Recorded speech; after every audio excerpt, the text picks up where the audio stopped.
I want to now talk to you, quick reminder on the rounding that we have to do for the empirical formula. It is here and only here that we have a very specific rounding rule. And the reason why is because we're at the really the foundation of this chemical equation. So the rule is, in order to round to the nearest whole number, we must be within a plus or minus 0.05 of that whole number. If we're not, then we have to multiply through by a multiple to get us within that range. The four examples I have here, the first one on your left hand side says X is 1 mole to 1.03 moles. Well, the 1.03 was within the plus or minus 0.05, so we can just say round it back to a 1-to-1 ratio. So 1x to every 1y.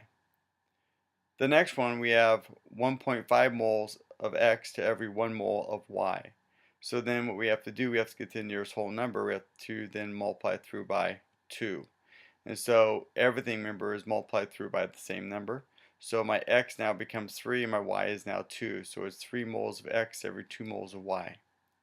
The third example I have is 1 mole to every 1.3 moles. And so in this situation, 1.33, excuse me, and the 0.33 you want to multiply through by 3, so it gives it to a 0.99, which is within the range of the nearest whole number. So it's then 3 moles of x to every 4 moles of y.